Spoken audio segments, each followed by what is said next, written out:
Episode की शुरुआत में यहाँ पे हमें छोटा सा रिकैप दिखाया जाता है कि अभी तक क्या हुआ है। हमें उस साइन बोर्ड के बारे में बताया जाता है जो कि नेबरहुड के बाहर लगा हुआ था, जिसमें लिखा हुआ था कि बोफिरिन उन सभी लोगों को सजा देगी जो कि गलत काम करते हैं। और बोफिरिन में वो स्टूडेंट्स है जो कि फ्यूरिन हाई स्कूल में पढ़ते हैं और इस शहर की रखवाली करते हैं। जिसके बाद बाहर की शहर से साकुरा इस स्कूल के अंदर आया और अपने पहले पेट्रोल पे उसने इस टाउन के एक लड़के की जान बचाई, जिसके पीछे शिस्टोरिन के लोग पड़े हुए थे जो कि खुद को डिवोटीज ऑफ पावर कहते हैं। ओके, साकुरा की हरकतों की वजह से काफी सारे नए इवेंट शुरू हुए, जिस वजह से फ्यूरिन हाई स्कूल और शिस्टोरिन के बीच में एक वॉर का डिक्लेरेशन हुआ। शिस्टोरिन का लीडर जिसका नाम था चोजी टोमियामा, उसने 5-on-5 टीम मैच का सजेशन दिया, जिसके बाद 5-5 लोगों के बीच में एक लड़ाई डिसाइड की इन लोगों ने, ठीक है ना। अगर इस लड़ाई में टोमियामा जीत जाता है और वो हाजिमे ओमिया को हरा देता है तो फ्यूरिन हाई स्कूल शिस्टोरिन के अंदर आ जाएगा। जिसके बाद साकुरा और पूरी गैंग शिस्टोरिन के इलाके में पहुंचते हैं लड़ाई करने के लिए, और ये एक ऐसी लड़ाई है जिसको वो हार नहीं सकते। जिसके बाद टोमियामा इन लोगों को अपने साथ लेके जाता है, बोलता है कि चलो हमारे साथ चलो पीछे पीछे। तो ये लोग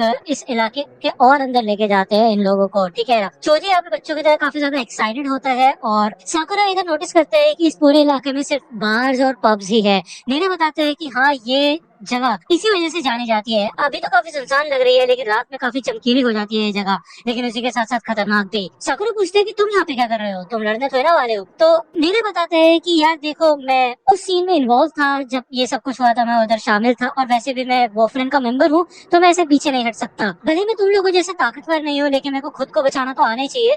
तो मैं तुम्हें देख के सीखूंगा कि तुम लड़ते कैसे हो, ठीक है। जिसके बाद साकुरा यहाँ पे शर्माने लग जाता है और सो कहते हैं यार वैसे देखा जाए तो तुम काफी जल्दी शर्मा जाते हो। तो साकुरा को गुस्सा आता है और वो कहते चुप हो जाओ तुम। आगे से हिरागे बोलता है अरे तुम चुप हो जाओ, थोड़ा तो सीरियस हो जाओ इस इवेंट को लेके, तुम हद हो गई तुम्हारी। उन्होंने यहाँ पे जब साकुरा को देखते हैं तो वो हिरागे को ये बताते हैं कि वैसे देखा जाए तो हम साकुरा के ऊपर निर्भर कर सकते हैं, ठीक है।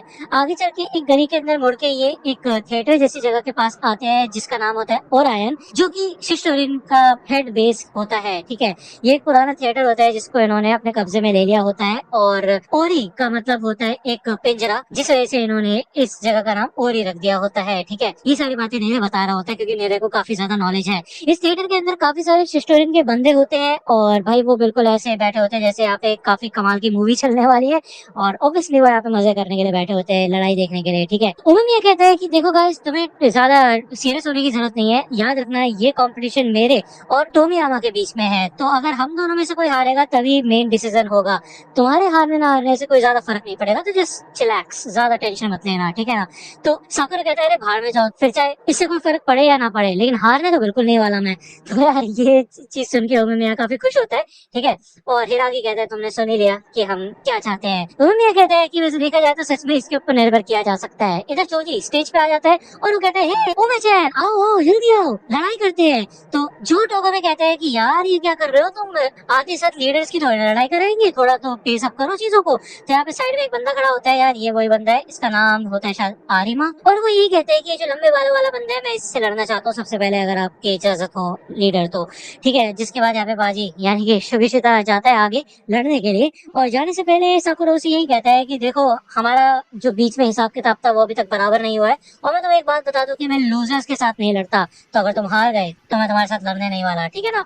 तो यहाँ पे बाजी थोड़ा कंफ्यूज होता है, तो साकुरा कहता है अरे यार हाथ दो गए, मैं ये कह रहा हूँ तुम हार के मत आना, ठीक है ना। जिसके बाद ये दोनों के दोनों स्टेज पे आ जाते हैं। मेरे के पास पूरी नोटबुक होती है सब प्लेयर्स को लेके, ठीक है। तो वो बताते हैं कि ये जो आरिमा नाम का बंदा है ये एक तरीके का पावर हाउस है और काफी खतरनाक बंदा है, ठीक है ना। इसने तो एक बार एक ही मुक्के में कई पसलियां भी तोड़ दी थी एक बंदे की, ठीक है। तो सो कहता है चिंता मत करो, सुभिशिता भी कम नहीं है, ठीक है ना। तो सुभिशिता यहाँ पे भाई बहुत गुस्से में खड़ा होता है।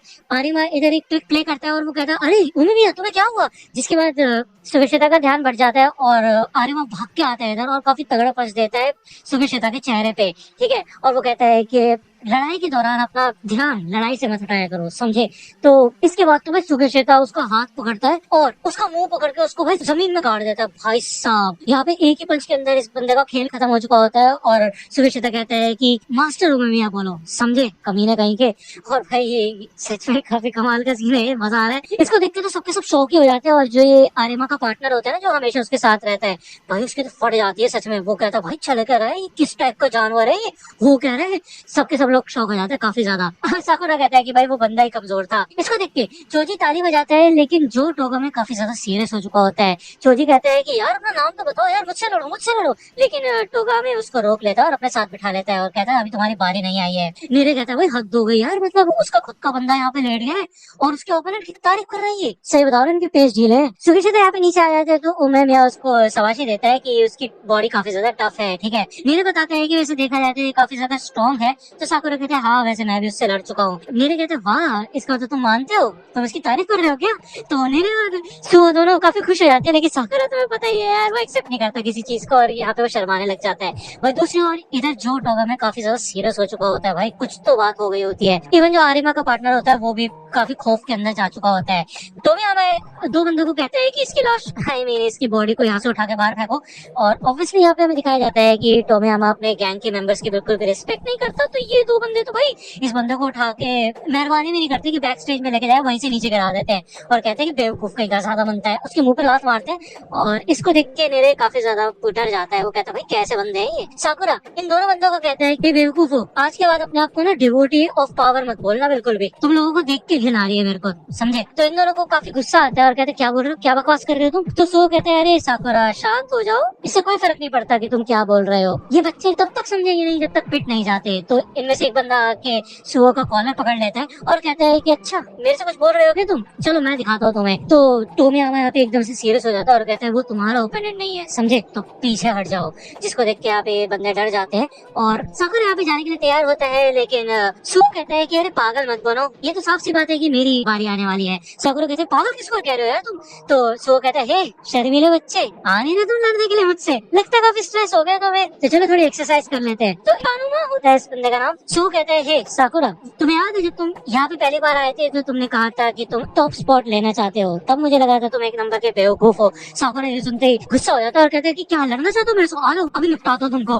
तो सुओ कहता है कि नहीं नहीं मुझे माफ करो, मुझे उस समय ऐसे लगा था कि तुम्हारे शब्द एकदम खोखले और बेफालतू के हैं, लेकिन तुम्हारे वर्ड्स और एक्शंस को देख के समझ आया कि तुम सीरियस हो और तुम्हारे अंदर एक अच्छा दिल है, और मुझे ऐसा लगता है कि ये काफी कमाल का है। तो मैं अपनी पूरी कोशिश करूंगा तुम्हारे लेवल पे रहने की और मेहनत करता रहूंगा जिससे कि तुम मुझसे ऊपर ना निकलो।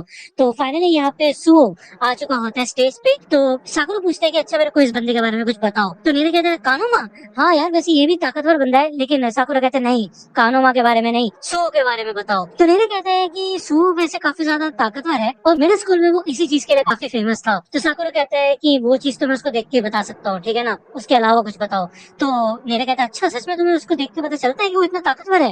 देखो बात ये है कि उसको इतनी ज्यादा फेम तो मिल गई है, लेकिन उसके बारे में कोई स्टोरी नहीं है कि किस किस बंदे को उसने मारा है, ठीक है ना। तो हिराकी कहता है हाँ वैसे मैंने भी बस उसका नाम ही सुना है, उसके बारे में डिटेल्स नहीं पता मेरे को, हम क्योंकि अलग अलग मिडिल स्कूल में थे। उमेमिया कहता है वैसे मैं भी सुओ के बारे में नहीं जानता ज्यादा, बस एक ही बात जानता हूँ कि वो दिल का अच्छा इंसान है। यहाँ पे कानुमा काफी ज्यादा डरा हुआ होता है, वो बताता है कि वो आरिमा के साथ बचपन से है और ये दोनों हमेशा से साथ रहे, एक दूसरे को बैकअप किया है इन लोगों ने, ठीक है, और अब वो एकदम हार चुका है तो उसके बाद टेंशन तो होगी ना उसको। तो सुओ कहते हैं ओहो हो छोटे बच्चे के लिए काफी ज्यादा बुरा वक्त चल रहा है लगता है, कैसे होते हैं बड़े लोग। जिसके बाद यहाँ पे कानुमा को काफी गुस्सा आता है और भाई जैसे वो यहाँ पे अटैक करने के लिए आगे बढ़ता है, सुओ पलक झपकते हैं उसके पीछे आ जाता है। भाई कितना कमाल की चीज है, हमें दिखाया भी नहीं जाता कि हुआ क्या कब हुआ, बहुत फास्ट होता है वो। सुओ कहते हैं वैसे देखा जाए तो ये जो नखरे होते हैं सिर्फ ग्रेड स्कूल में काम आते हैं, बड़े होने के बाद इन चीजों का कोई महत्व नहीं है। तो चलो फिर हम दोनों साथ मिलके सीखते हैं कि बड़े कैसे होते हैं, एडल्ट कैसे बनते हैं, ठीक है।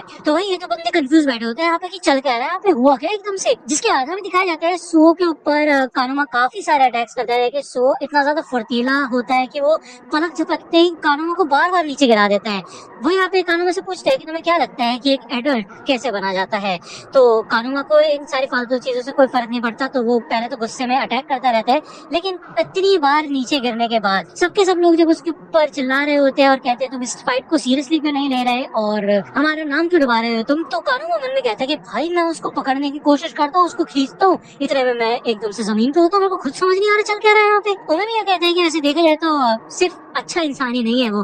तो साकुरा कहता है मुझे नहीं लगता वो कहीं से भी अच्छा इंसान है, एक नंबर का घटिया इंसान है वो, कमजोर बंदे की और बेइज्जती करवा रहा है, ना उसको जीतने दे रहा है ना उसको हारने दे रहा है। मेरे हिसाब से तो एकदम बेकार चीज है ये, अगर मैं उसकी जगह होता तो कब का मर चुका होता। हिरागी कहते हैं वैसे जब से इसने शिस्टोरियन के बंदों को देखा है कुछ तो सोच रहा है उनके बारे में, लेकिन मैंने ये नहीं सोचा था कि इतना इमोशनल हो जाएगा वो। उमेमिया कहता है कि हाँ हाँ ये तो बात है, ऐसा इसलिए है क्योंकि किसी क्लोज को उन्होंने नुकसान पहुंचाया। साकुरा यहाँ पे नीरे से पूछते हैं कि तुम्हें क्या लगता है कि मैं इस बंदे से लड़ कैसे सकता हूँ। तो भाई यहाँ पे कानोमा की तो वाट लग चुकी होती है, उसके अपने हाथों पैरों पे भी कंट्रोल नहीं होता। यहाँ पे वो जितने भी पंचेस करता है सो उन सारे पंचेस को आराम से डॉज कर देता है और उसके बाद उसको फाइनली नीचे गिरा देता है और कहता है चलो आप खड़े हो जाओ। इधर तोबियामा तो सो चुका होता है भाई, उसको कोई फर्क नहीं पड़ रहा। पर यहाँ पे एक और लास्ट बार कानोमा जब उठ के आता है तो भाई उसके 2 इंच मुंह के पास ही यहाँ पे सो एक काफी तगड़ी किक मारता है, उसको टच नहीं करता, ठीक है। और वो कहता है कि मैं समझ सकता हूँ कि तुम अपने दिमाग में इस समय क्या सोच रहे हो। उस दिन जब तुम उस बंदे की मजाक उड़ा रहे थे तो अब उसकी जगह तुम अपने आप को इमेजिन कर रहे हो, है कि नहीं। और जो मैंने सवाल तुमसे पूछा था कि एक एडल्ट कैसे बनते हैं, तो मैं तुम्हें बता दूं कि एडल्ट बनने के लिए तुम्हारे अंदर इमेजिनेशन होनी चाहिए। तो चलो एक स्टेप तो तुम सीख ही गए हो कि एडल्ट कैसे बना जाता है, अब अगले स्टेप की ओर बढ़ते हैं। अब बताओ मेरे को कि एक इमेजिन को और ज्यादा स्ट्रॉन्ग कैसे बनाया जाता है उस इमेजिनेशन को रियलिटी में बदल के।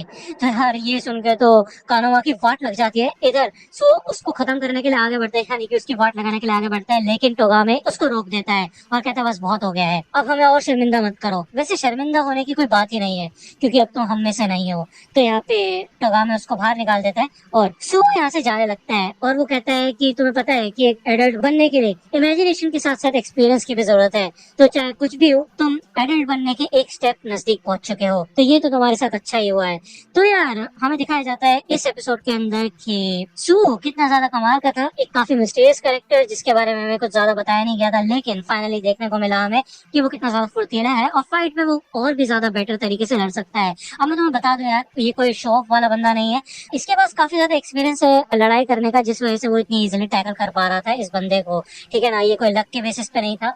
एक इंसान या तो डायरेक्टली लड़ता है जैसे साकुरा, या फिर बस खेलता है। खेलने के लिए भी यहाँ पे काफी ज्यादा एक्सपीरियंस की जरूरत है, जो कि शायद हमें आगे चल के पता चलेगा कि शो कितना कमाल का है। एनीवे ये एपिसोड यहीं पे खत्म होता है। अगर आपकी वीडियो पसंद आए तो लाइक करना, सब्सक्राइब कर लो, अगर चैनल पे नए हो तो मिलता हूँ आपसे अगले वीडियो में। तब तक के लिए गुड बाय।